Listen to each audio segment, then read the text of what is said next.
In 1989, a 14-year-old boy disappeared in the woods, leaving nothing but unanswered questions. The search went cold, and his parents were left grieving. But then, in 2001, a man walked into a police station claiming to be Eric Langford, alive. What happened to him in those 12 years? His story will send chills down your spine, and the truth behind his disappearance will shock you. It was a warm summer night in 1990, the kind of night where the air is thick with the scent of pine and possibility. 14-year-old Eric Langford is sitting around a crackling campfire in the Aderandac Forest of upstate New York, surrounded by his fellow Boy Scouts, laughing, telling stories, living the kind of innocent adventure every kid dreams about. But what Eric doesn't know, what none of them know, is that this night will change everything. Because in just a few hours, Eric Langford will vanish without a trace, and the mystery of what happened to him will haunt an entire community for over a decade. But as we dig deeper into this case, there's a lesson we can all take away, something that could save a life, something we can use to protect our loved ones. Now here's the thing that makes this case so chilling. Eric didn't just disappear into the wilderness. He didn't get lost. He didn't have an accident. What happened to Eric Langford was something far more deliberate, far more sinister. And when the truth finally came to light 12 years later, it would reveal a horror that nobody could have imagined. Let me take you back to that summer of 1989. Eric Langford was your typical teenager from Albany, New York. Bright, curious, maybe a little shy. The kind of kid who loved the outdoors and jumped at the chance to join the Boy Scouts. This camping trip to the Aderandac Forest was supposed to be the highlight of his summer. 3 days of hiking, learning survival skills, making friends, all under the watchful eyes of experienced troop leaders. The Adirondacks themselves are breathtaking. 6 million acres of mountains, lakes, and dense forest. Beautiful during the day. But at night, those same woods become something else entirely. The darkness is absolute. The sounds of the forest amplify. And it's easy, so easy, but to lose your way. But Eric wasn't planning to go far that night. Hit like and subscribe if you believe no one should disappear without a trace. Let's uncover the truth together. It was around 9:30 in the evening, the campfire was dying down, and the troop leaders were preparing the boys for lights out. Eric mentioned he needed to fetch some water from the nearby stream, just a short walk from the campsite, maybe 200 yards through the trees. The stream was a familiar landmark. The boys had been there earlier that day, and nobody thought twice about Eric making the quick trip. "I'll be right back," he said.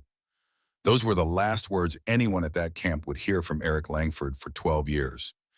Now, though, at first, nobody panicked. 10 minutes passed, then 15, then 20. One of the troop leaders, a man named Robert Morrison, started to feel uneasy. Eric should have been back by now, he told the other adults. They grabbed flashlights and headed toward the stream, calling Eric's name, their voices echoing through the darkness. But there was no answer. When they reached the stream, they found Eric's water canteen, sitting on a rock by the water's edge, still empty. And that's when the real fear set in. Because if Eric had made it to the stream, why hadn't he filled the canteen? Why hadn't he come back? Where was he? The troop leaders immediately organized a search, spreading out through the surrounding woods, their flashlight beams cutting through the blackness. Everyone calling Eric's name over and over. But the forest remained silent. No response. No sign of the boy. Nothing. By midnight, they called the police. And this is where the story takes its first truly unsettling turn. Within hours, the Adirondack Forest was swarming with law enforcement. State police arrived with search dogs. Local volunteers poured in from nearby towns.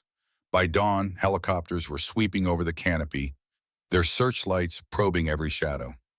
Eric's parents, Linda and Thomas Langford, arrived at the campsite in the early morning hours, their faces drained of color, their hands clutching each other for support.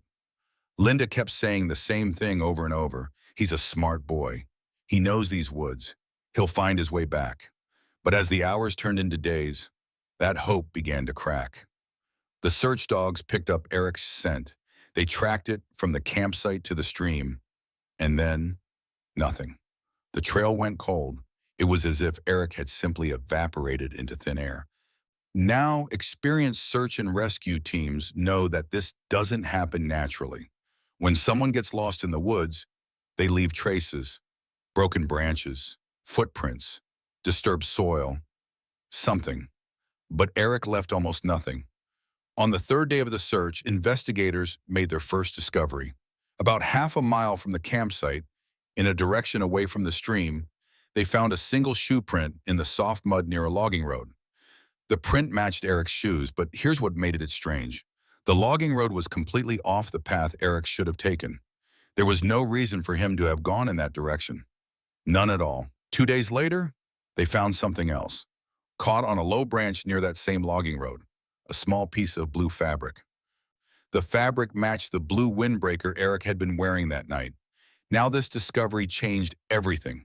Because if Eric had torn his jacket on that branch, it meant he had traveled nearly half a mile through dense forest, in the dark, away from camp, away from help, toward absolutely nothing. It made no sense, unless Eric wasn't alone. The lead investigator, a veteran state police detective named Frank Holloway, stood at that logging road and looked around, and he realized something that made his blood run cold. That logging road, it was accessible by vehicle. Someone could have driven there, could have parked, could have been waiting. For the first time, the official investigation shifted from a search and rescue operation to a potential abduction case. But there was a problem. No witnesses. No ransom demand, no clear motive, no suspects, just a missing boy and two tiny clues in 6 million acres of wilderness. The media descended on the story, and Eric's face was suddenly everywhere. Local news, national news, missing person posters plastered on every telephone pole in upstate New York. Linda Langford appeared on television, her voice breaking, pleading for anyone with information to come forward. "Please," she said, tears streaming down her face. "If you know anything, anything at all, help us bring our boy home." Thomas stood beside her, his jaw clenched, his eyes red from sleepless nights, looking like a man barely holding himself together. The community rallied around them. Hundreds of volunteers continued searching every weekend, combing through the forest, checking abandoned buildings, following up on every tip, no matter how far-fetched. But as summer turned to fall, and fall turned to winter, the searches became less frequent. The news cameras moved on to other stories, and slowly, painfully, the world began to forget about Eric Langford. But Linda never forgot. She couldn't. Let me tell you something about hope. It's both the most beautiful and the most torturous thing a parent can hold on to. For Linda Langford, every day that passed without Eric was a day of unbearable pain, but also a day where she told herself, he's still out there somewhere. She kept his room exactly as he'd left it. His bed made, his posters on the wall, his books on the shelf. She celebrated his birthday every year, setting a place for him at the table, lighting candles on a cake he would never eat. Thomas coped differently. He threw himself into work, anything to avoid thinking about the empty space at their dinner table, the silence where his son's laughter used to be. Their marriage strained under the weight of grief. Friends and family tried to help. But what do you say to parents whose child has vanished? The official investigation remained open, but with no new leads, detectives had nothing to pursue. Detective Holloway never gave up entirely. He kept the case file on his desk, reviewed it periodically, hoping for that one break that would crack it open. But years passed. 1990 became 1991. 1991 became 92. The world changed around the Langford family. The Soviet Union collapsed. The first Gulf War came and went. Technology advanced. New music, new movies, new presidents. But for Linda and Thomas, time had stopped on that summer night in 1989. Eric would have been 16, then 17, then 18. Linda imagined what he would look like, how he would have grown, whether he'd have graduated high school, what he might have wanted to study in college. By 1990, 10 years after Eric's disappearance, most people assumed he was dead. It's a harsh reality, but statistically, children who vanish without a trace and aren't found within the first few weeks rarely come home alive. Detective Holloway had retired. The case file had been moved to the cold case division. The annual searches had stopped years ago. Even Thomas had quietly accepted what he thought was inevitable. But not Linda. Linda still believed. And here's where this story takes a turn that nobody, absolutely nobody, could have predicted. It was October 14th, 2001, a cool autumn afternoon in Albany, New York. Officer Jennifer Martinez was working the front desk at the Albany Police Department, handling the usual routine, when the door opened, and in walked a man who would change everything. He was thin, painfully thin, with long, unkempt hair and a beard that looked like it hadn't been trimmed in months. His clothes were dirty and ill-fitting. His eyes darted nervously around the station. His skin was pale, like someone who hadn't seen sunlight in years.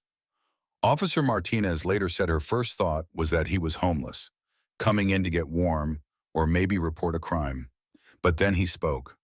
"My name," he said quietly, his voice hoarse and uncertain, "is Eric Langford." Officer Martinez froze. Eric Langford. The name was familiar. Everyone in Albany knew the name. But this couldn't be. "I'm sorry," she said carefully. "Could you repeat that?"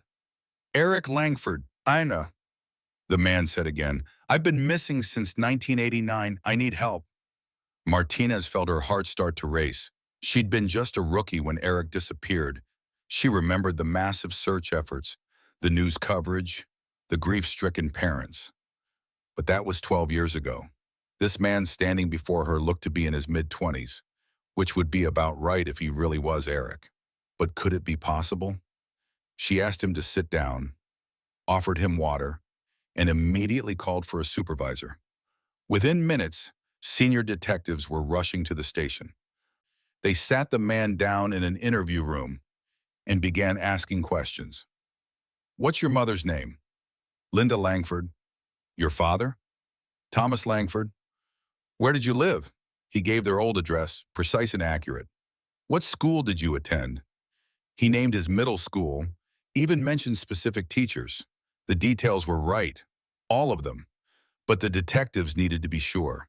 They called Linda Langford. Can you imagine receiving that phone call? After 12 years of grief, 12 years of searching, 12 years of hoping against hope, the phone rings. Linda answered on the second ring. "Mrs. Langford," the detective said carefully, "this is Detective Sarah Chen from the Albany Police Department. I need you to sit down." Linda's hands started shaking. In 12 years, nothing good had ever come from a call like this. "What is it?" she whispered. Did you find his body?" "No, ma'am," Detective Chen said. "We have a young man here at the station who claims to be your son. He says he's Eric." Silence. Complete silence. Linda couldn't breathe, couldn't think, couldn't process what she just heard. "Mrs. Langford, are you still there?" That's not possible," Linda finally managed. "Eric he's been gone for 12 years. "I understand," Chen said gently, "but this young man knows things. Details about your family, details that wouldn't be public knowledge. We need you to come to the station." Linda and Thomas arrived at the police station 45 minutes later. Thomas was skeptical, convinced this was some kind of cruel hoax or case of mistaken identity. But Linda was trembling with hope she was afraid to feel. They were led to the interview room, and when that door opened, when Linda saw the young man sitting there, she knew. Even through the beard and the long hair, even through the gauntness and the pallor, she knew those eyes. "Eric," she whispered. And Eric Langford, who hadn't heard his mother's voice in 12 years, broke down and wept. The reunion was overwhelming.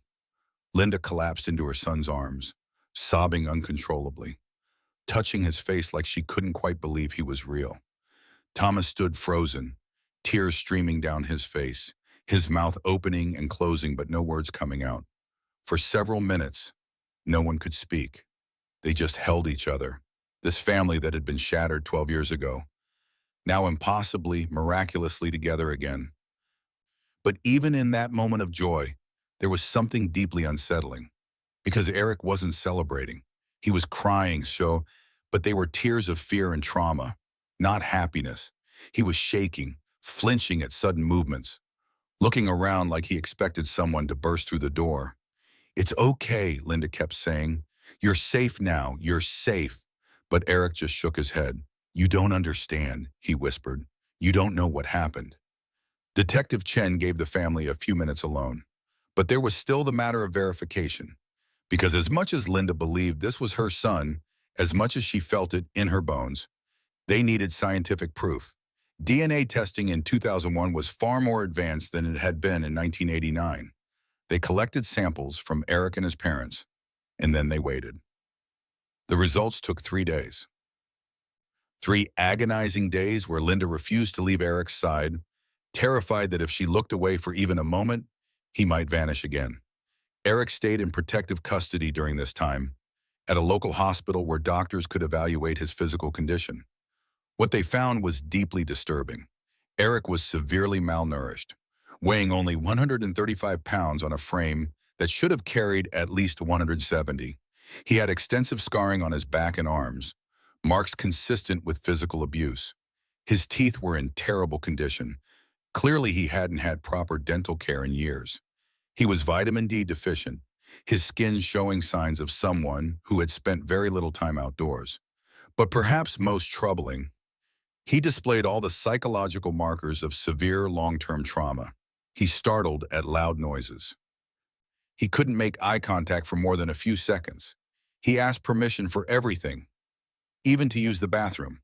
The doctors recognized these signs immediately. This was someone who had been held captive, controlled, broken down psychologically over years. The DNA results came back on day 3. Detective Chen called Linda and Thomas into her office. "The DNA is a match," she said simply. "This is your son. This is Eric." Linda started crying again, but this time with pure relief. Thomas just nodded, still seeming unable to fully process what was happening. "Now," Detective Chen continued, her voice becoming more serious, "we need to know what happened to him. We need Eric to tell us his story." And that's when the real nightmare began to unfold. They conducted the interview in a comfortable room at the hospital, not the sterile police station, with trauma counselors present. Eric sat between his parents, holding his mother's hands so tightly his knuckles turned white. "Take your time," Detective Chen said gently. "Start wherever you're comfortable." Eric took a shaky breath. "That night at camp," he began, his voice barely above a whisper, "I went to get water from the stream. But when I got there was a man." Linda tensed. "A man?" Chen prompted. "He was just standing there," Eric continued, "on the other side of the stream. At first I thought maybe he was another camper or a ranger or something. He smiled at me. He seemed friendly." Eric's voice cracked. "He said his name was Charles. Charles Daniels. He said he had a cabin not far from there and that he'd noticed our campfire. He asked if we needed anything, said he had extra supplies if we wanted them." "I told him no thanks," Eric said. "I was going to head back to camp, but then he asked me if I wanted to see something cool. Said there was a family of deer that came to his property every night. Said it was just a short walk and I could be back in 15 minutes. Linda closed her eyes, understanding now what had happened. "I know I shouldn't have gone," Eric said, his voice filled with guilt even after all these years. "I knew the rules about not wandering off, but he seemed so nice, so normal, and I thought it would be okay." He paused. "We walked for maybe 10 minutes, and then we came to this logging road where he had a truck parked. And that's when everything changed." Eric's hand started shaking. He grabbed me. He was strong, so much stronger than I was. I tried to yell, but he put his hand over my mouth. He had this cloth. I remember it smelled sweet, and he pressed it against my face and everything went dark. "When I woke up," Eric continued, "I was in a basement. The room was completely silent except for Eric's voice. It was dark, cold. I was on a mattress on the floor, and my ankle was chained to the wall. I tried to scream, but there was tape over my mouth. I tried to pull the chain, but it was bolted into concrete. I couldn't get free." Linda was crying quietly. Thomas had his jaw clenched so tight it looked painful. Daniels came down after a while, Eric said. He had food and water. He took the tape off my mouth and told me I could scream all I wanted, that we were miles from anyone who could hear me. But if I did scream, there would be consequences. Eric looked up at Detective Chen. I was 14. I was terrified, so I didn't scream. What did he want? Chen asked carefully. Eric shook his head. At first I didn't know. I kept thinking he was going to, hurt me in that way. But he never did. He never touched me like that. What he wanted, Eric continued, was control. Complete control. He wanted to own someone. He paused, choosing his words carefully. For the first few months, I was chained in that basement. He'd come down twice a day, bring me food, let me use a bucket for a bathroom. Sometimes just sit there and talk to me. He'd tell me about his day, about his life. Like we were friends or something. Did he ever tell you why he took you? Chen asked. He said he was lonely, Eric replied. He said the world had rejected him, that people were cruel, but that he could tell that I was different, special. He said he was saving me from the world. Eric's voice became hollow, like he was recounting something that had happened to someone else. He told me my parents weren't looking for me anymore, that they'd given up, that everyone had forgotten about me. He showed me newspapers, old ones at first, about the search, and then later ones about completely different things. He said the world had moved on, that I was dead to them. After about a year, Eric said, he started letting me out of the chains for short periods, but the basement door was always locked. There were no windows, no way out. He said if I ever tried to escape, he would kill me, and I believed him. The basement became my whole world. He brought me books sometimes, old textbooks mostly, science and history books from the 1970s. He said he was educating me, making me better. He had this insane idea that he was improving me somehow. Linda could barely breathe listening to this. How did you survive? She whispered. How did you stay sane? Eric looked at his mother with eyes that held far too much wisdom for someone his age. I don't know if I did stay sane, he said quietly. I made up stories in my head. I'd imagine I was somewhere else, anywhere else. I'd remember things from before, our house, my room, school, and I'd hold on to those memories like they were the only real things left. The worst part, Eric continued, was losing track of time. There were no windows, no clocks. Day and night meant nothing. Daniels controlled when the lights were on or off. Sometimes he'd leave me in darkness for what felt like days. Other times the lights would stay on until I couldn't remember what darkness felt like. I tried to count days at first, tried to keep track of how long I'd been there, but after a while it became impossible. Was it 2 years, 3 years? I had no idea. He looked down at his hands. Eventually, Daniel started letting me upstairs for brief periods. Always supervised, always under his control. His house was in the middle of nowhere, surrounded by forest. No neighbors for miles. He'd let me sit in the living room sometimes, watch television with him. Old VHS tapes mostly. Nothing current. Nothing that would tell me what year it was or what was happening in the world. And I know what you're thinking, Eric said, looking at Detective Chen. Why didn't you run? Why didn't you fight back? Why didn't you try to escape? Chen shook her head. Eric, nobody's judging you. We understand that. Do you? Eric interrupted, his voice sharp for the first time. Do you understand what it's like to have every thought, every action, every moment of your existence controlled by someone else? To know that one wrong move could mean death? He took a breath, calming himself. I'm sorry, people think it's simple. They think you just run.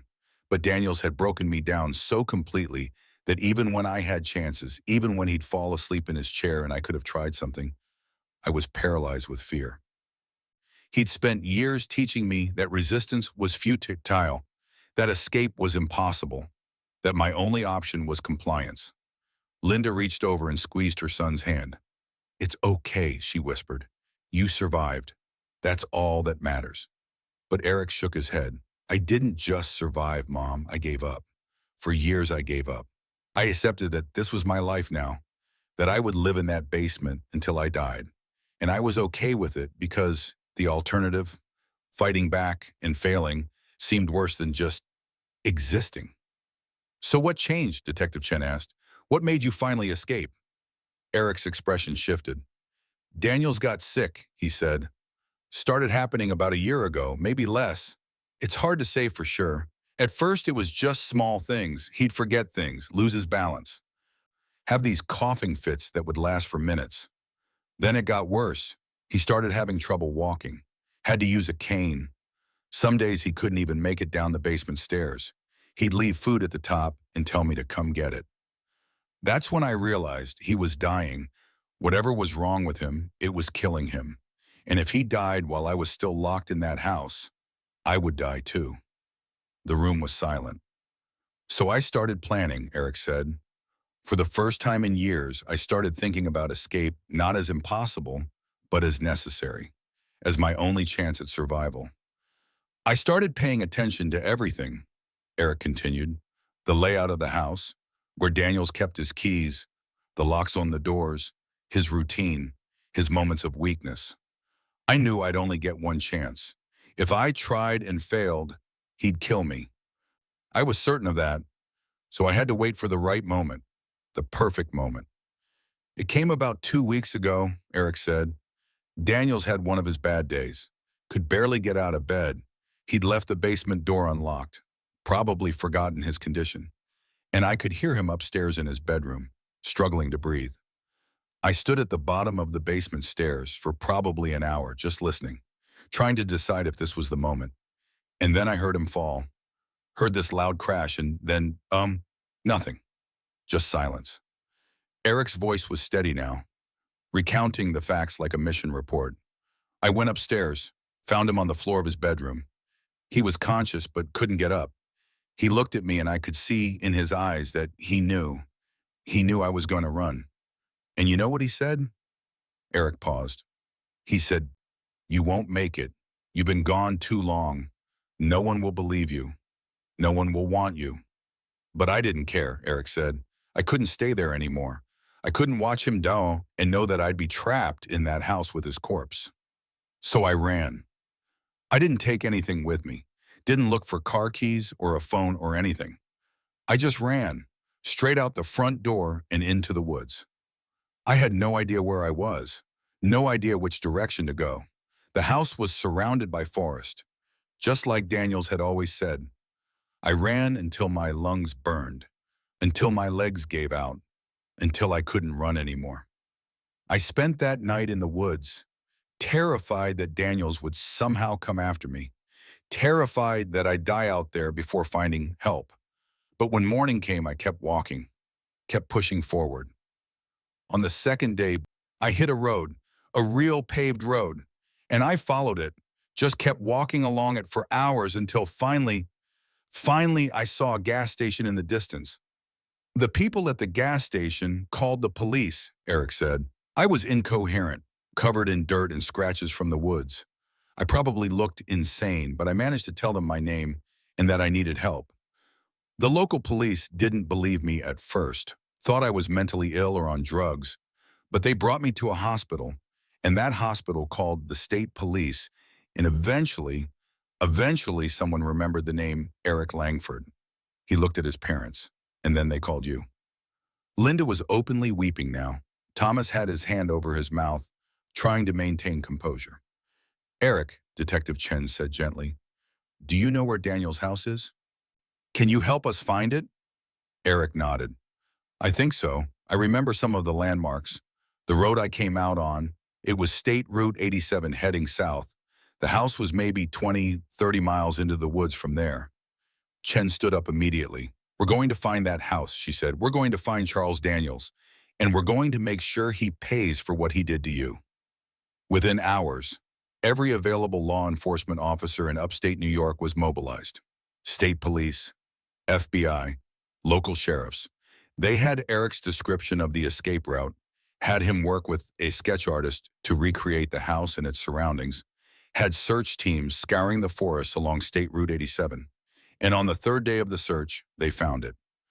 A dilapidated two-story house, miles from the nearest neighbor, accessible only by an overgrown dirt road that barely qualified as a road at all. The search team approached with weapons drawn, not knowing if Daniels was still alive, not knowing what they'd find inside. They breached the door. "Police, show yourself!" But there was no response. They swept through the first floor, finding a house frozen in time, furniture from the 1970s, no modern technology, no phone, no computer, nothing. And then they found the basement door. When they opened that basement door, when they descended those stairs, what they found would haunt every officer present for the rest of their lives. The mattress on the floor, the chain bolted to the wall, the bucket in the corner, the scratch marks on the walls where Eric had tried to keep track of time. This was where a child had spent 12 years of his life, in this dark, cold, concrete tomb. One of the officers had to step outside to vomit. Another just stood there staring, unable to process what he was seeing. But Daniels wasn't in the basement. They found him upstairs, in his bedroom, exactly where Eric had left him. He was still alive, barely, lying on the floor where he'd fallen, unable to move, unable to speak, just lying there staring at the ceiling. They called for medical assistance, not because they wanted to help Daniels, but because they needed him alive to face justice. As paramedics loaded him onto a stretcher, Detective Chen stood over him.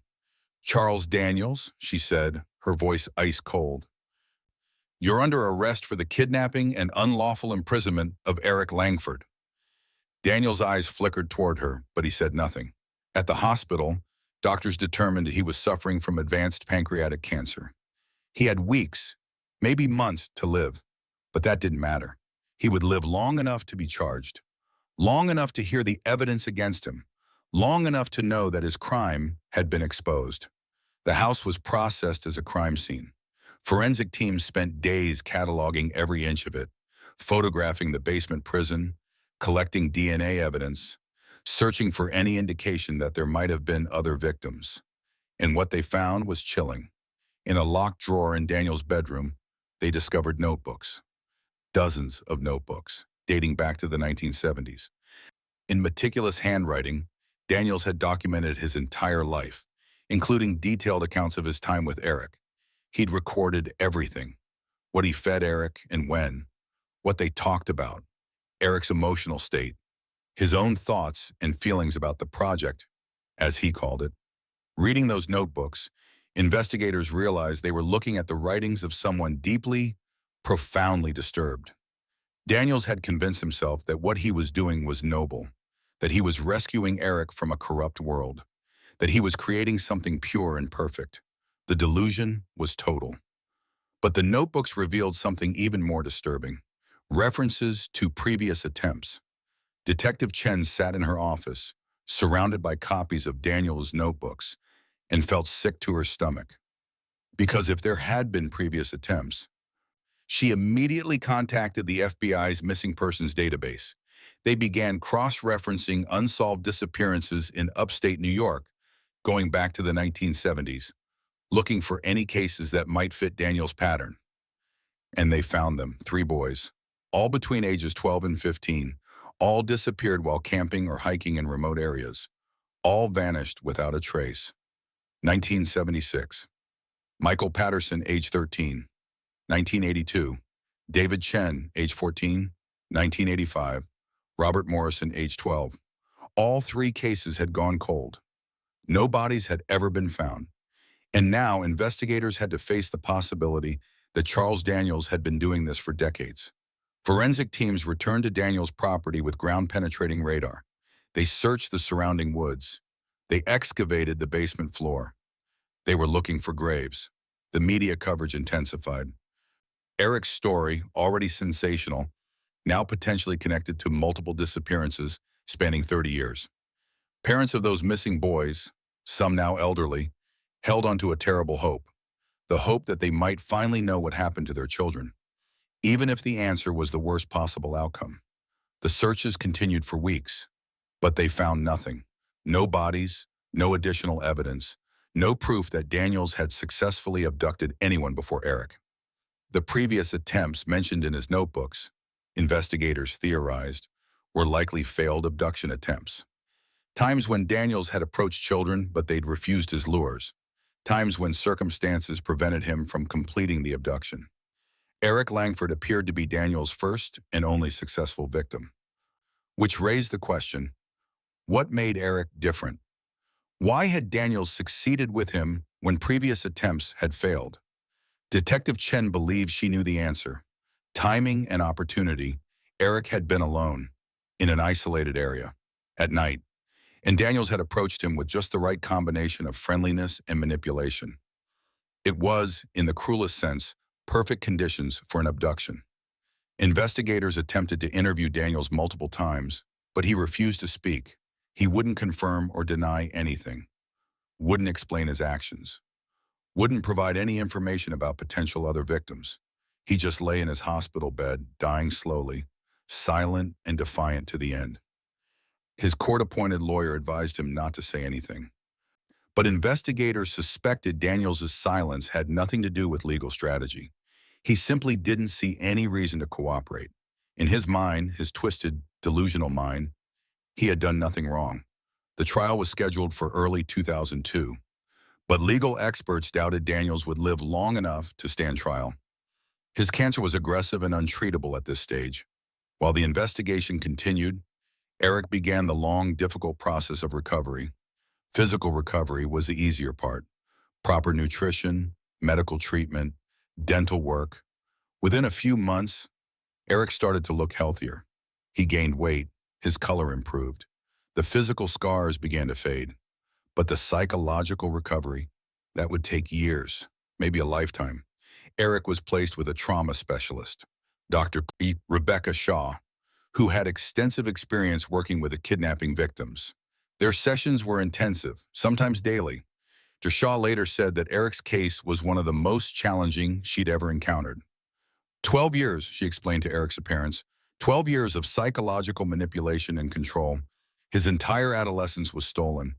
His understanding of the world, of relationships, of himself, all of it was shaped by his captor.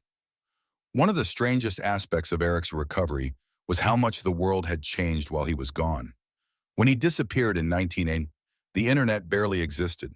Cell phones were rare and expensive. The Soviet Union was still standing. Now it was 2001. Everyone had cell phones. The internet was everywhere. The world had lived through a whole decade of technological and social change. And Eric had missed all of it. He was 26 years old, but his frame of reference was that of a 14-year-old from 1989. Simple things were overwhelming. He'd never used the internet, never sent an email, never owned a cell phone, never used an ATM. The world he had returned to was alien to him. Shaw focused initially on helping Eric process the trauma, but she also had to help him navigate basic reintegration into modern society. It was like he was a time traveler, dropped into a future he didn't understand. The reunion with his parents was complicated. Linda's joy at having her son back was immeasurable, but the son who returned wasn't the boy she'd lost. Eric was damaged, traumatized, sometimes withdrawn and uncommunicative, sometimes angry and volatile. He had nightmares every night, waking up screaming, convinced he was back in the basement. He couldn't be in small, enclosed spaces, couldn't handle darkness, couldn't tolerate being alone. Linda tried to help, tried to mother him, but Eric was no longer a child who needed mothering. He was a 26-year-old man who'd been through hell. Thomas struggled even more. He'd spent 12 years assuming his son was dead, had built walls around his grief, had learned to live with the loss, and now, suddenly, his son was back. But it wasn't the joyful reunion movies portrayed. It was awkward, painful, filled with silences and misunderstandings. Thomas didn't know how to talk to this person who was his son, but also a stranger. The media attention was relentless. Eric's story was international news. The boy who came back after 12 years, the house of horrors in the Adirondacks, the dying monster who'd held him captive. Reporters camped outside the Langford house. News helicopters circled overhead. Everyone wanted an interview. Book deals were offered. Movie rights were pursued. Talk shows extended invitations. But Eric refused them all. He didn't want to be famous, didn't want to be a spectacle. didn't want his trauma turned into entertainment. Dr. Shaw strongly advised against any media appearances. Eric needs privacy and time to heal, she told the family. Public exposure right now could be devastating to his recovery. Linda agreed completely. She hired a lawyer to handle the media requests, to protect Eric's privacy, to keep the vultures at bay. Meanwhile, the legal case against Charles Daniels moved forward. Even though he was dying, the state was determined to bring formal charges. In December 2001, Daniels was indicted on multiple counts: first-degree kidnapping, unlawful imprisonment, assault, child endangerment. The charges carried a potential sentence of life in prison. Not that it mattered. Daniels would be dead long before any sentence could be carried out. But the prosecutor, a fierce woman named Margaret Thompson, was adamant about moving forward. "This isn't about punishment," she said in a press conference. "This is about justice. This is about formally acknowledging what was done to Eric Langford. This is about giving him and his family the validation that the legal system recognizes his suffering." The preliminary hearing was scheduled for January 2002. Eric would have to testify. The thought terrified him. Dr. Shaw worked with Eric intensively in preparation for testimony. "You don't have to do this," she reminded him. "You can refuse to testify. The physical evidence is overwhelming. They don't need your testimony to convict Daniels." But Eric shook his head. "I need to do it," he said. "I need to look at him and tell the world what he did. I need him to know that he didn't win, that I survived." It was the first time Dr. Shaw had seen real determination in Eric's eyes, a spark of the person he might have become if his life hadn't been derailed. Linda was conflicted. Part of her was proud of Eric's courage. Part of her wanted to protect him from the trauma of facing his abductor in court. But ultimately, it was Eric's choice, and he chose to testify. The hearing took place on January 15th, 2002. Daniels was brought into the courtroom in a wheelchair, emaciated from cancer, clearly near death. But his eyes were still sharp, still calculating. When Eric entered the courtroom, when he saw Daniels sitting there, he froze. For a moment, everyone thought he might bolt from the room, but Linda took his hand. "You're safe," she whispered. "He can't hurt you anymore." Eric took a deep breath and walked to the witness stand. The prosecutor began with gentle questions. "Please state your name for the record." "Eric Langford." "And how old are you, Eric?" 26. "Can you tell the court what happened to you on the night of July 23, 1989? Eric's voice was quiet but steady. "I was abducted by that man," he pointed at Daniels. "Charles Daniels. He took me from a Boy Scout camp and held me prisoner for 12 years. The courtroom was absolutely silent. "Can you describe the conditions of your captivity?" And Eric did. In calm, measured tones, he described the basement, the chains, the isolation, the psychological torture, the years of his life stolen. He spoke for over an hour, and throughout his entire testimony, Daniels never took his eyes off him, not with remorse, not with guilt, but with something that looked almost like pride, like he was admiring his own work. It was sickening. When the prosecutor finished her questions, Daniels' lawyer stood. "Your Honor, I have no questions for this witness." Even the defense attorney, a public defender who'd been assigned the case, couldn't bring himself to cross-examine Eric. The evidence was overwhelming. The testimony was devastating. There was no defense. The judge looked at Daniels. "Mr. Daniels, do you wish to make any statement?" For the first time, Daniels spoke. His voice was weak from illness, but the words were clear. "I have nothing to say to these people. They wouldn't understand." That was it, his only statement. The judge found Daniels guilty on all counts. "Mr. Daniels," the judge said, his voice filled with contempt, "you have committed one of the most heinous crimes I have encountered in 30 years on the bench. You stole 12 years of this young man's life. You subjected him to physical and psychological torture.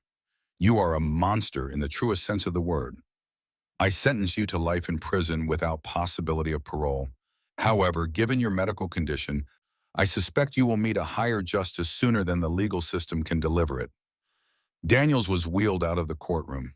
He died 17 days later in the prison hospital, alone and unmourned. Eric's testimony made headlines around the world. But unlike before, this time the public response was different. Instead of curiosity and sensation-seeking, there was overwhelming support and compassion. Support groups for kidnapping victims reached out to Eric. Donations poured into funds established for his recovery and rehabilitation. Other survivors of long-term captivity contacted him, offering solidarity and understanding. Eric didn't respond to most of it. He was too overwhelmed, too focused on just trying to survive each day. But knowing that people cared, knowing that the world hadn't forgotten him, that helped. Dr. Shaw continued working with him multiple times a week. Slowly, very slowly, Eric began to heal. He started venturing outside more, started being able to tolerate being alone for short periods, started having nights where he didn't wake up screaming. Progress was measured in tiny increments. One of the biggest challenges was figuring out what Eric wanted to do with his life. He'd lost his entire adolescence and early adulthood. No high school degree, no college education, no work experience, no real-world skills. At 26, he was starting from scratch. Linda suggested he get his GED. Eric was hesitant at first. The thought of being in a classroom with teenagers was humiliating, but there were programs for adult learners. He enrolled in a GED preparation course in early 2003, and for the first time in 14 years, Eric was in a classroom, learning, growing, moving forward. It was terrifying, but it was also empowering. He passed his GED exam on the first try. Linda cried when she saw his scores. "I'm so proud of you," she said. And Eric, for the first time since his return, smiled. A real, genuine smile. With his GED completed, Eric faced another question. What now? Some survivors of trauma shut down. Others throw themselves into advocacy work. Eric did neither. Instead, he did something that surprised everyone. He started volunteering at a local animal shelter. It started small, just a few hours a week, walking dogs, cleaning kennels, basic care tasks. But Eric found something there that he hadn't found anywhere else. Peace. The animals didn't ask questions, didn't need explanations, didn't judge or pity him. They just existed in the moment. And Eric could exist with them. Dr. Shaw recognized the therapeutic value immediately. Animals can be incredibly healing for trauma survivors, she explained to Linda. They provide unconditional acceptance and presence without expectation. Eric started spending more time at the shelter. Eventually, he was offered a part-time paid position. It was minimum wage, nothing glamorous, but it was his. Making friends was harder. Eric's social skills had been frozen at age 14. He didn't know how to relate to people his own age. Their references to shared cultural experiences, movies, music, events from the 1990s, were foreign to him. He felt like an outsider, like someone who didn't belong in this world. But at the animal shelter, he met someone who would become important. Her name was Sarah. She was a volunteer coordinator, maybe a few years older than Eric, with a gentle demeanor and an easy laugh. She didn't push Eric to talk, didn't pry into his past, seemed content to just work alongside him. Over months, they developed a friendship. Nothing romantic, just two people who enjoyed each other's company. Sarah taught Eric about the world he'd missed, showed him movies from the 90s, introduced him to modern music, helped him understand current events. She didn't treat him like a victim. She treated him like a friend, and that meant everything. In one session with Dr. Shaw, about 3 years after his escape, Eric had a breakthrough. "I've been thinking," he said, "about blame, about who's responsible for what happened to me." Dr. Shaw leaned forward. "Go on." "For a long time, I blamed myself. Thought that if I'd just said no to Daniels that night, if I hadn't been so trusting, none of this would have happened." He paused. "But that's bullshit, isn't it?" Dr. Shaw smiled slightly. "Tell me why you think that." "Because I was 14 years old. I was a kid. And Daniels was a grown man who spent God knows how long planning how to abduct a child. This wasn't my fault. It was never my fault. I was a victim of a predator. End of story." "That's absolutely right," Dr. Shaw said. "How does it feel to say that out loud?" Eric thought for a moment. Liberating, angry, sad, but mostly liberating. It was a turning point. Time continued to move forward. 2003 became 2004. 2004 became 2005. Eric's life developed a routine: work at the animal shelter, therapy sessions, time with his parents, quiet evenings reading or watching television. It wasn't the life he might have had. He would never get back those 12 years, would never experience high school proms or first dates, would never have the carefree young adulthood his peers had enjoyed. But it was a life, and slowly it became his life. He started taking community college classes, not toward any particular degree, just subjects that interested him: psychology, sociology, literature, learning for the sake of learning, reclaiming the education that had been stolen from him. His relationship with his parents evolved too. The initial awkwardness faded. They learned to communicate, to understand each other's boundaries, to exist as a family again, different from before, but still a family. In 2007, 8 years after his escape, Eric agreed to do his first and only interview. Not with a major news network, not for money, but with a nonprofit organization that worked with missing and exploited children. They wanted to use his story to educate parents and children about predator tactics. After discussing it extensively with Dr. Shaw and his family, Eric agreed, but on his terms. No dramatic reenactments, no sensationalism, just him talking calmly about what happened and what he'd learned. The interview was powerful. Eric, now 32 years old, spoke with hard-won wisdom. Predators count on trust, he said. They count on children being taught to be polite and helpful. Daniel seemed nice, seemed safe. And I had been taught to respect adults, to trust them. That's what he used against me. I want parents to know, Eric continued, that it's okay to teach your children to be suspicious. It's okay to tell them that not all adults are safe. It's okay to give them permission to be rude if something feels wrong. That night, when Daniels asked me to go with him, something in my gut said it was wrong, but I ignored it because I didn't want to be rude. I didn't want to insult him. If I could go back, if I could talk to my 14-year-old self, I'd say, listen to that feeling, trust your instincts, run. The interview was used in educational programs across the country. Eric received thousands of letters from parents thanking him, from other survivors sharing their own stories, from people who said his words had helped them or their children avoid dangerous situations. It was the first time Eric felt like his experience, his trauma, might have some purpose beyond just surviving it. By 2010, Eric had built something resembling a normal life. He'd been promoted to assistant manager at the animal shelter. He had a small apartment of his own, though it took years before he could sleep there without anxiety. He had friends, not many, but quality over quantity. He even, tentatively, started dating a woman named Jessica, whom he met through the community college. She knew his story, everyone did, but she didn't treat him differently because of it. Their relationship moved slowly. Trust was hard for Eric. Intimacy was complicated. Some days he could barely handle being touched, but Jessica was patient, understanding. They took it one day at a time. Dr. Shaw, who Eric still saw monthly, was encouraged by his progress. "You've done remarkable work, Eric," she told him. "The fact that you're here, living independently, building relationships, it's a testament to your resilience." "I don't feel resilient," Eric admitted. "I feel broken most days." "You can be both," Dr. Shaw said. "You are broken in some ways, but you're also healing and you're surviving. That's resilience." There were still hard days. Days when Eric would see someone his age who seemed to have it all together: successful career, family, normal life, and feel the crushing weight of everything he'd lost.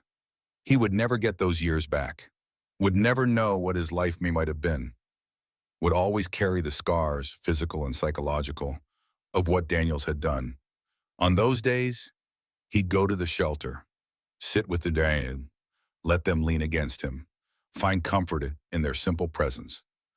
"You know what's weird?" he said to Sarah one day. "Sometimes I feel guilty." Guilty for what? For surviving, for escaping. There were other kids who disappeared and never came home. Why did I get to survive when they didn't? Sarah was quiet for a moment. "That's survivor's guilt," she said, "and it's not uncommon. But Eric, You didn't survive instead of them. Your survival doesn't diminish their loss. It's not a competition. I know that logically, Eric said, but emotionally, I get it, Sarah said, but your survival matters. Your life matters. Don't apologize for being alive. In 2012, Eric started doing more advocacy work, speaking to law enforcement groups about the psychology of long-term captivity, consulting with missing persons organizations, helping other survivors navigate their recovery. It was difficult work. Every conversation brought back memories. Every survivor's story echoed his own trauma, but it also felt meaningful, like he was taking back power from what had happened to him, turning his pain into purpose. One family particularly impacted him. Their daughter had been found after 6 years of captivity.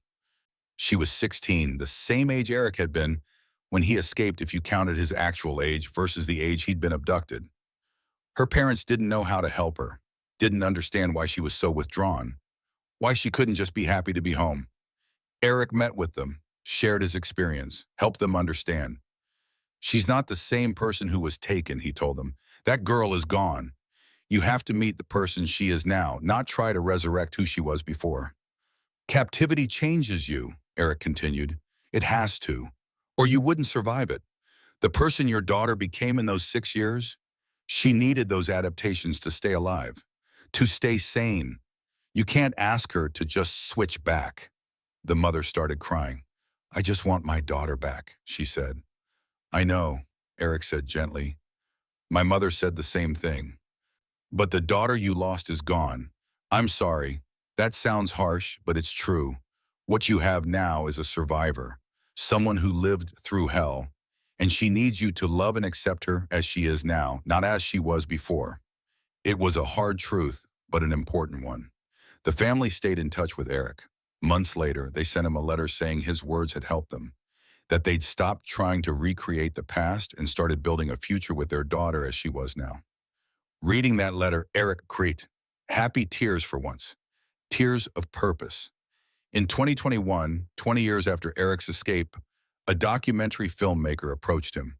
She wanted to make a film about long-term captivity survivors, not exploitative, not sensational, but honest and educational. Eric was hesitant. He'd spent 2 decades trying to build a private life, but the filmmaker convinced him by showing him her previous work, thoughtful, trauma-informed documentaries about difficult subjects. I want to show people what recovery actually looks like, she said. Not the Hollywood version where everything's fine after a few months, but the real, messy, ongoing process of healing. Eric agreed to participate. The documentary filmed over the course of a year, showing Eric's daily life, his work, his relationships, his ongoing therapy, his reflections on the past 20 years. In one scene, Eric sits in his apartment, now 46 years old, looking at photos from before the abduction. I don't recognize this kid, he says, pointing to his 14-year-old self.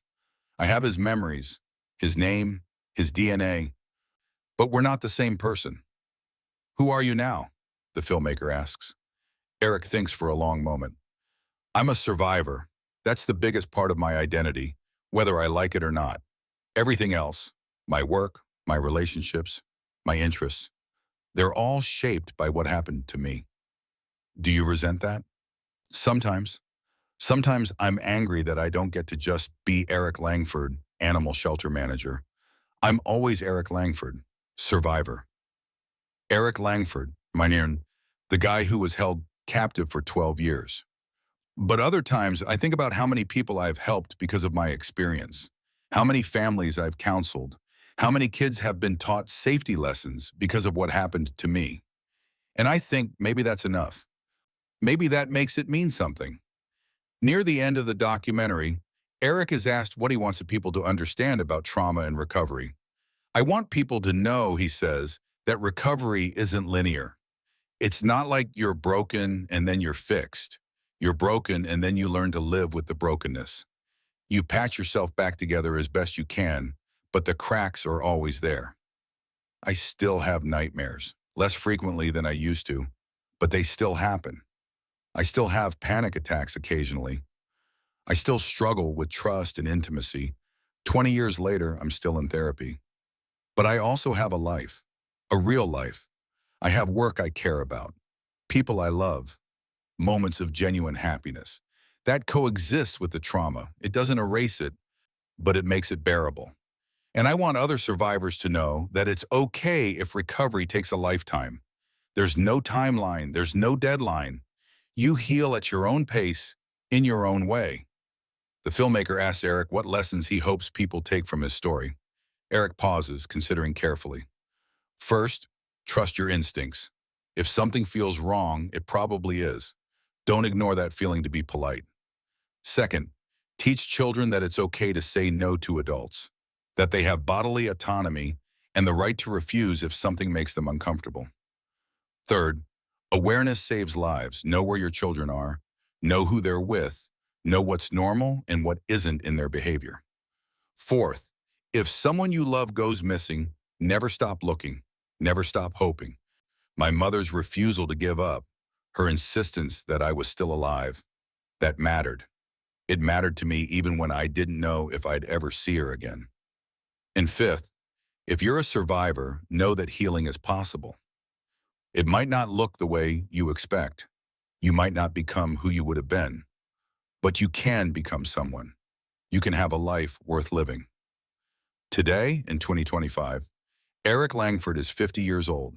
He's been free longer than he was captive. That milestone, reaching the point where his freedom outweighed his imprisonment, was significant. He's still at the animal shelter, now the director. Still in therapy, though less frequently. Still advocating for missing persons and survivors.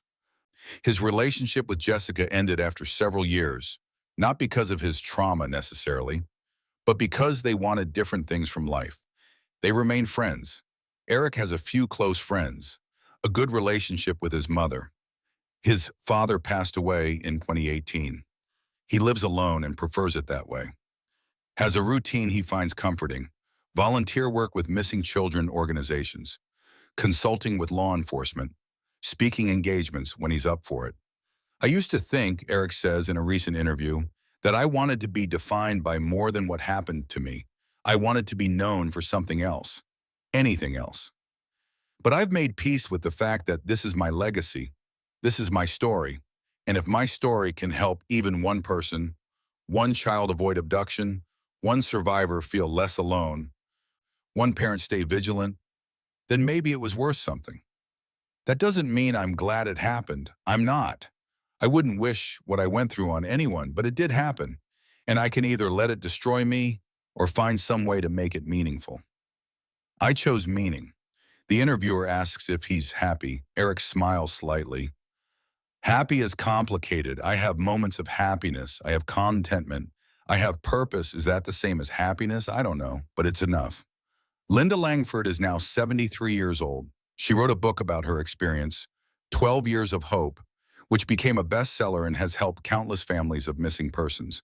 She uses the proceeds to fund searches for missing children. She and Eric have a close relationship, though she respects his need for independence and privacy.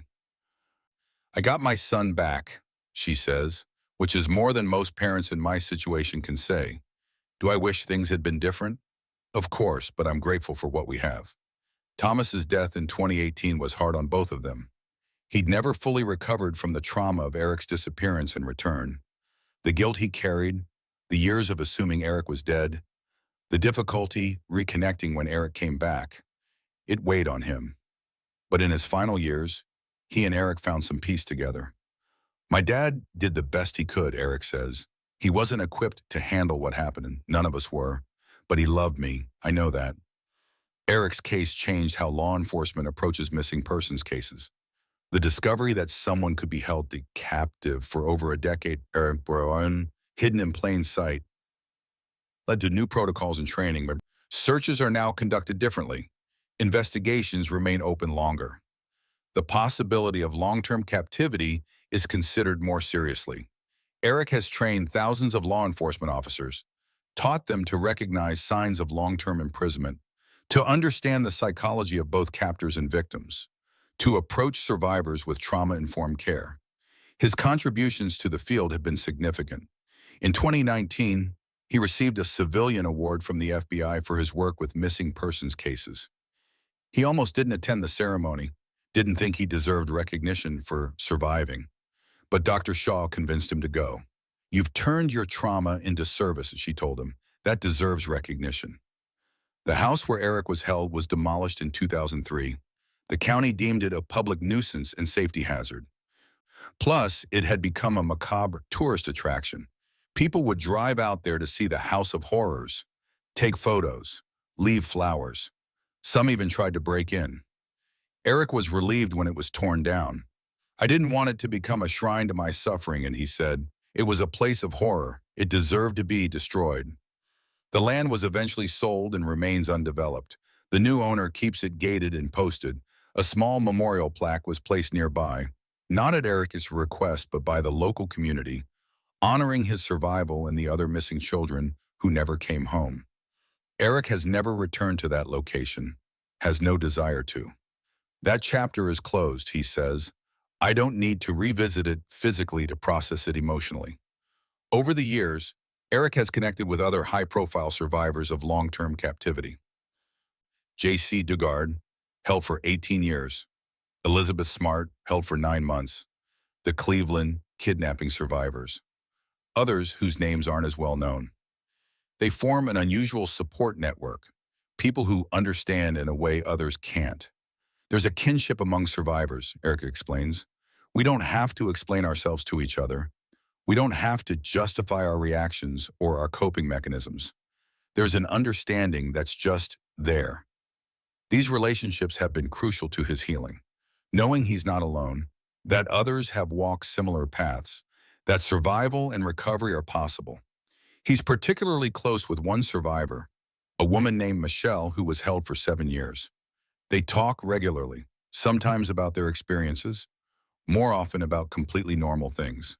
Work, books they're reading, shows they're watching, just being normal people who happen to share an extraordinary past. People often ask Eric if he's forgiven Charles Daniels. His answer has evolved over the years. "For a long time," he says, "I thought forgiveness meant letting him off the hook, like saying what he did was okay. So I refused to even consider it. But I've learned that forgiveness isn't for the person who hurt you. It's for yourself. It's about releasing the power they have over you." So have I forgiven Daniels? In some ways, yes. I've accepted what happened. I've stopped being consumed by hatred for him. I've moved on with my life. But do I think what he did was forgivable in any moral sense? No. What he did to me was unforgivable. Those two things can coexist. I've forgiven him for my own peace of mind, but I haven't forgotten. And I haven't excused. It's a nuanced position that many people struggle to understand. But for Eric, it's the only position that makes sense. Eric has had several relationships over the years. None have led to marriage. Intimacy remains complicated. The years of captivity, the violation of personal autonomy, the constant surveillance and control left deep scars. "I struggle with vulnerability," he admits, "with letting someone get close. Because for 12 years, the person who was closest to me was also the person hurting me. So my brain associates intimacy with danger. Even though I know logically that's not true, that healthy relationships exist, emotionally I'm still wired for self-protection." His therapists have helped him understand this, work through it, make progress, but it's ongoing. "I'm not sure I'll ever have a completely normal relationship," Eric says, "and I've had to make peace with that. I'm doing the best I can with what I have." Some people might see this as tragic. Eric sees it as realistic. "I refuse to measure my life against what might have been," he says. "That way lies madness. I can only live the life I have." Eric's story has rippled out in ways he never anticipated. Parents have told him they changed how they talk to their children about safety because of him. Schools have revised their stranger danger programs. Law enforcement agencies have updated their protocols. Other survivors have found hope in his recovery. "I get letters," Eric says, "from people I've never met, telling me how my story impacted them. It's overwhelming sometimes. One letter I got was from a woman whose son had been missing for 5 years.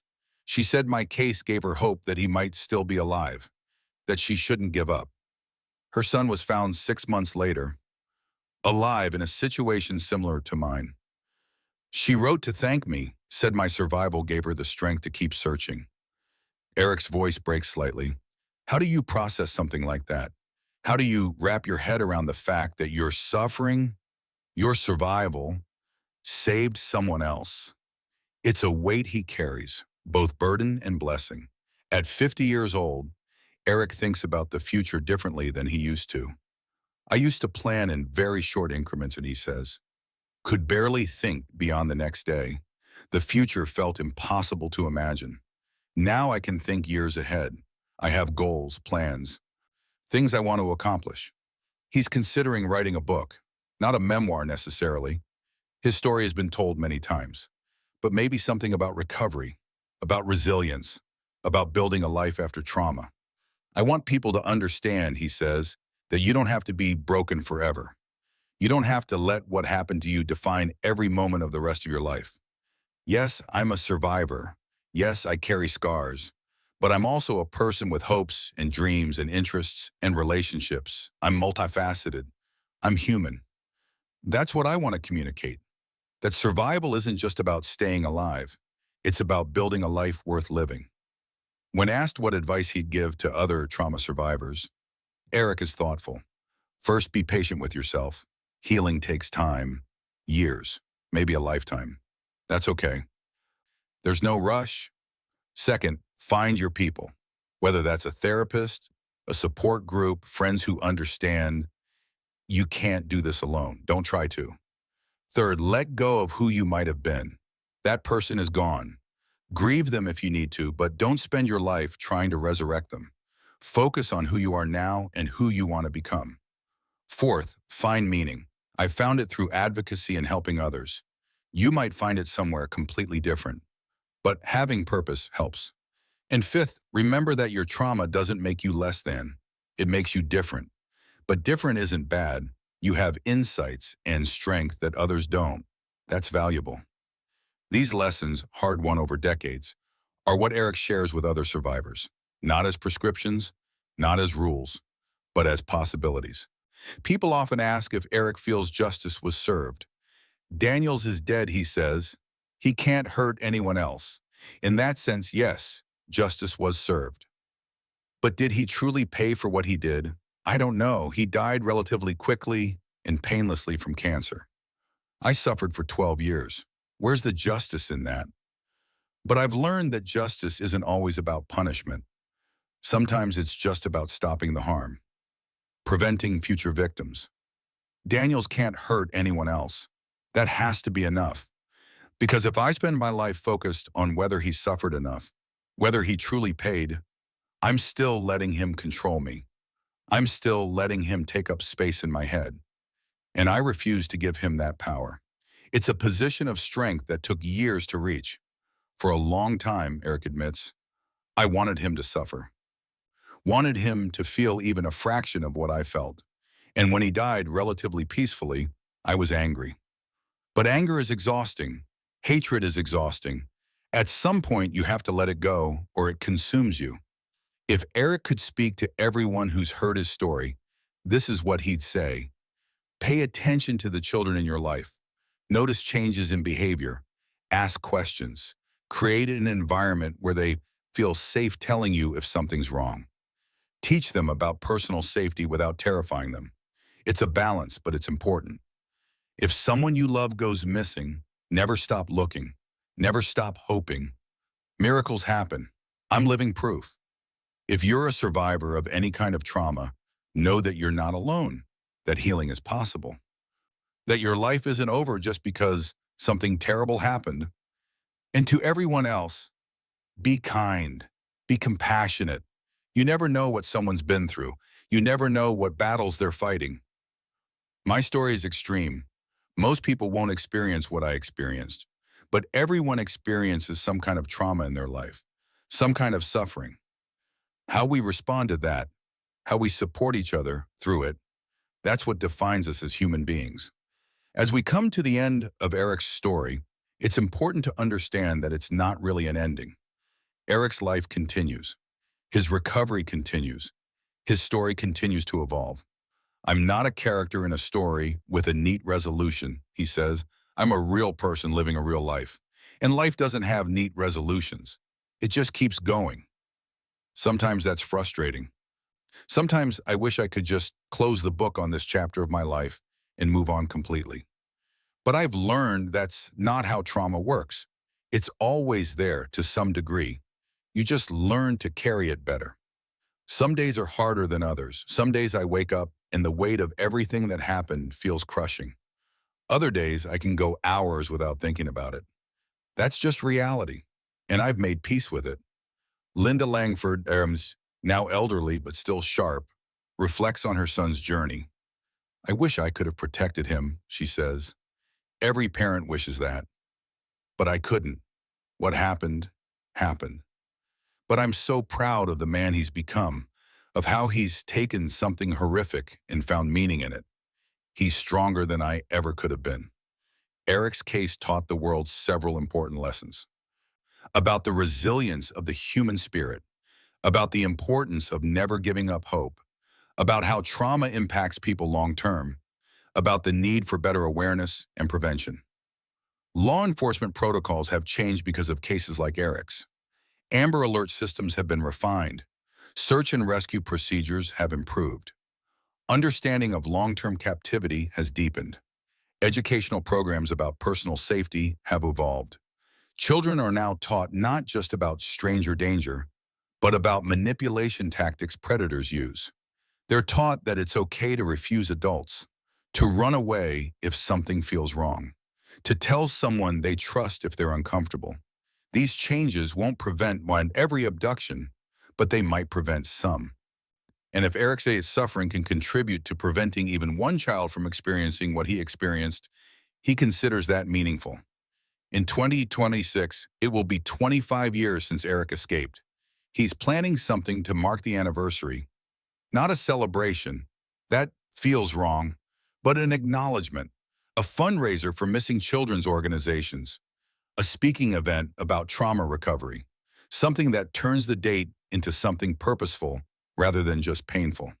I want to reclaim that date, he explains. Right now, October 14th is the day I escaped. It's tied to Daniels and what he did to me. I want to make it about something else, about survival, about hope, about moving forward. It's a small act of defiance, taking back power over his own narrative. His therapist thinks it's a healthy idea. You're writing your own story now, Dirk Shaw tells him, not letting the story write you. After 25 years of therapy with her, she's become more than just his therapist. She's a constant in his life, a witness to his journey, a source of stability and support. I couldn't have done this without you, Eric tells her. You absolutely could have, she responds. I just walked alongside you. The work was all yours. There are questions about Eric's case that will never be answered. Why did Daniels choose him specifically? Was it random or had he been watching Eric beforehand? Were there really other victims that were never found? Or were the previous attempts in his notebooks just fantasies? What was Daniels' ultimate plan? Did he intend to keep Eric forever? What would have happened if he hadn't gotten sick?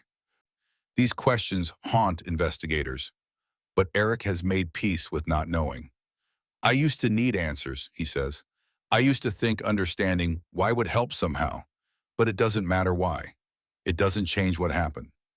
Daniels is gone. He took his reasons with him, and I'm okay with that. Some mysteries don't need to be solved.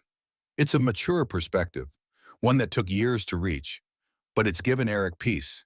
If Eric's story teaches us anything, it's about the incredible capacity of human beings to survive, to endure, to adapt, to heal.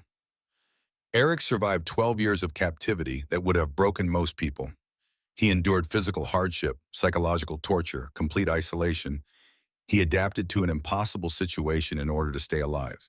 And he healed, slowly, painfully, but genuinely. I'm not the same person I would have been, he acknowledges, but I'm someone. I'm here, I'm alive. I'm living a life that has value and meaning. That's not nothing. That's everything. His story reminds us that recovery is possible even from the most severe trauma. That healing isn't about returning to who you were before. It's about building something new from the pieces that remain. It's about survival not as an endpoint, but as a beginning. Eric has a message specifically for other survivors of trauma. I see you, I understand, and I want you to know that what you're feeling, all of it, is valid. The anger, the fear, the grief for who you might have been, the exhaustion of pretending to be okay, all of it is real and legitimate. But I also want you to know that it can get better. Not perfect, not erased, but better. You can have a life, a real life, with joy and purpose and meaning. You can wake up some mornings and not immediately think about what happened to you. You can build relationships and do work you care about and have moments of genuine happiness. It takes time. It takes work. It takes support, but it's possible. I'm living proof. You don't have to be defined solely by what happened to you. You can be a survivor and also be a whole person with interests and dreams and relationships. Don't let anyone, not even yourself, tell you that you're broken beyond repair. You're not. You're healing, and that's enough. Eric also has words for the families of survivors. Be patient. Recovery doesn't happen on your timeline. It happens on theirs. The person who came back to you isn't the person who was taken. Accept that. Love them for who they are now, not who they were before. Don't expect gratitude for being there for them. They're just trying to survive. Your support is important, but they might not be able to express that. Listen without judgment. Let them tell their story in their own time and their own way. Don't try to fix them. You can't. They have to do that work themselves. But you can support them while they do it. And take care of yourself too. Supporting a trauma survivor is exhausting. You need your own support system. My mother did all of this. She was patient. She accepted me as I was. She loved me through the difficult times. She didn't try to fix me. And that made all the difference. Linda, hearing these words, smiles through tears. I just did what any mother would do, she says, but Eric shakes his head.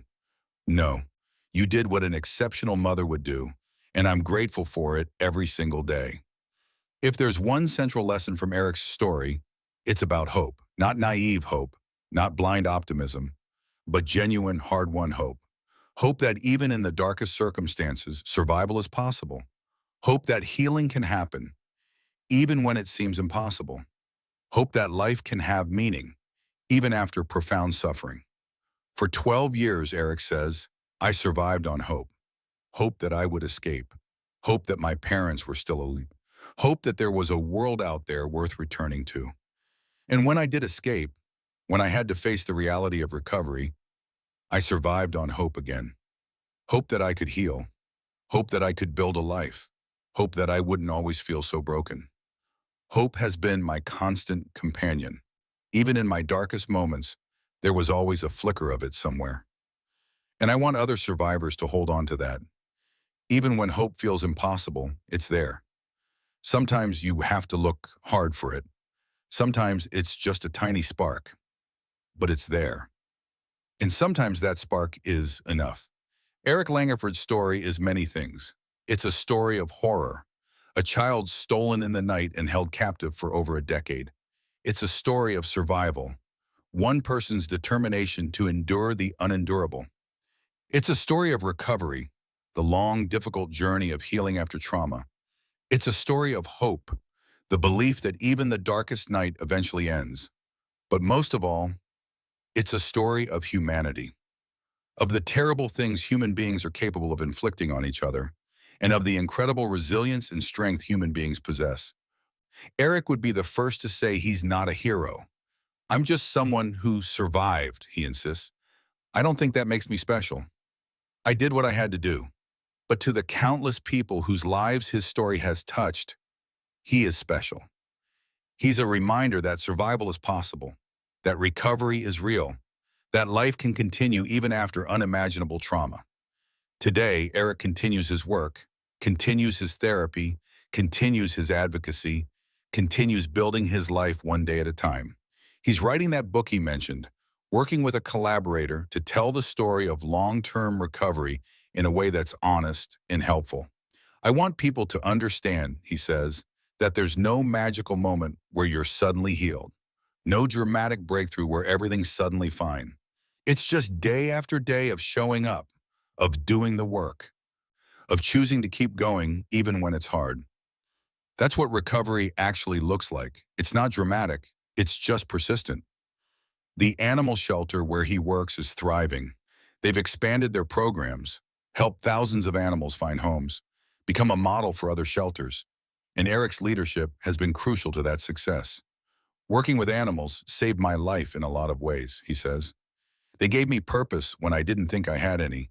They gave me connection without demands. They accepted me exactly as I was. I'm grateful to be able to give back to them. Linda Langford's book has been translated into multiple languages. It's used in training programs for search and rescue teams, in support groups for families of missing persons, in classes about trauma and resilience. She's established a foundation in Eric's name, though he finds that embarrassing, that funds searches for missing children and supports survivor recovery programs. My mother turned her pain into purpose, Eric says. She could have let what happened destroy her. Instead, she used it to help others. That's another kind of resilience. The foundation has helped locate dozens of missing children, has provided counseling services to hundreds of survivors, has educated thousands about personal safety and prevention. It's Linda's life's work now, and while Eric remains private, Linda is public about their story, speaking at conferences, doing interviews, advocating for missing children. If I can spare one family the pain we went through, she says, it's worth it. When people ask Eric what wisdom he gained from his experience, he's thoughtful in his response. I learned that human beings are capable of enduring far more than they think they can, he says. We have reserves of strength we don't know about until we need them. I learned that hope is a choice. You can choose to hold on to it even when it seems irrational. And sometimes that choice is what keeps you alive. I learned that healing is possible, but it's never complete. You don't get over trauma. You learn to carry it. I learned that connection is essential, that we need other people, that trying to do it alone is a mistake.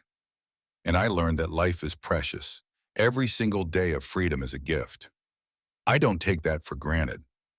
These aren't lessons anyone would choose to learn this way. But they're lessons nonetheless, hard-won wisdom earned through suffering. If I could go back and prevent what happened, I would in a heartbeat, Eric says. I wouldn't choose this path for myself. But since I can't change the past, I can choose what to do with what I learned. And I choose to use it to help others. That's the only thing that makes sense to me. As we reach the end of this story, let's return to the 5 key lessons Eric wants everyone to understand. First, trust your instincts. That night when Eric met Daniels in the woods, something in his gut told him it was wrong. But he ignored that feeling because he had been taught to be polite to adults. Teach children to trust their instincts, Eric says. If something feels wrong, it probably is. It's okay to be rude. It's okay to run away. It's okay to say no to an adult. This lesson has been incorporated into safety programs nationwide. Children are now taught that their intuition matters, that they have permission to protect themselves, that politeness is less important than safety. How many children have been saved because of this lesson? We'll never know, but the number is likely significant. Second, know your escape route. In any situation, but especially in unfamiliar environments, always be aware of exits and escape routes. When I finally escaped, Eric says, I had no plan. I just ran. I was lucky to find that road. I was lucky to survive in the woods for 2 days. But if I'd been paying attention during those brief times upstairs, if I'd been thinking about escape routes, I might have gotten out sooner. This applies beyond abduction scenarios. Fire safety, emergency preparedness, general awareness, always know how to get out. Third, stay aware of your surroundings. Predators look for distracted targets, isolated individuals, people who aren't paying attention. Daniels chose me because I was alone, Eric explains. If I'd been with my group, if I'd been more aware of my surroundings, it would have been harder for him. This doesn't mean living in constant fear. It means being present, paying attention, noticing what's around you. Fourth, teach loved ones to stay alert. Safety isn't just individual responsibility. We need to look out for each other. The Boy Scout leaders should have noticed I was gone sooner, Eric says without blame. The system should have been better. We all need to watch out for each other. Notice when someone's missing. Check in on loved ones. Create systems where people are accountable to each other. This lesson extends beyond physical safety. Mental health check-ins. Noticing changes in behavior. Being present for the people in our lives. And fifth, never lose hope. This is perhaps the most important lesson. Hope kept me alive, Eric says simply. Hope that I would escape. Hope that my family was still out there.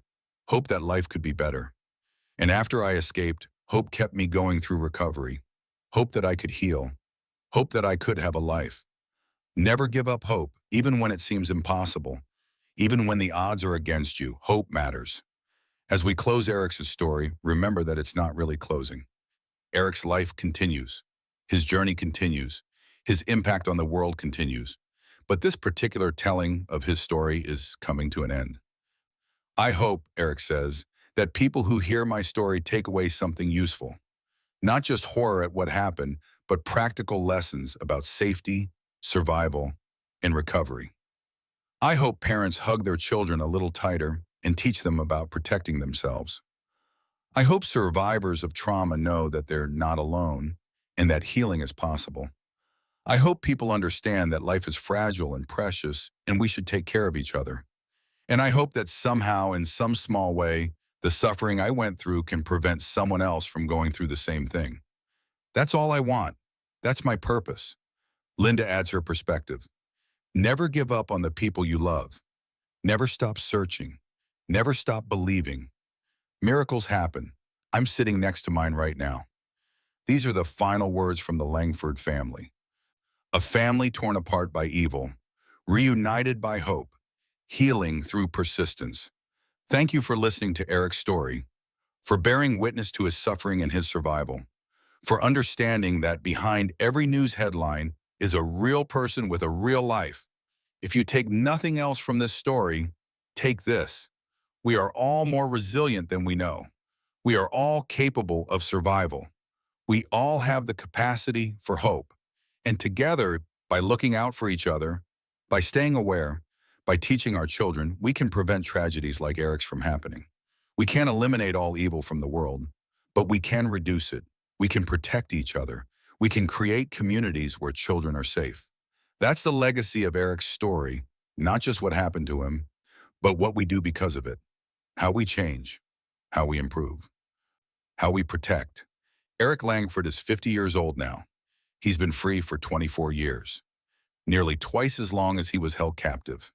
He has a life, not the life he would have chosen, not the life he might have had, but a meaningful life nonetheless. A life of purpose, a life of connection, a life of service. He helps others.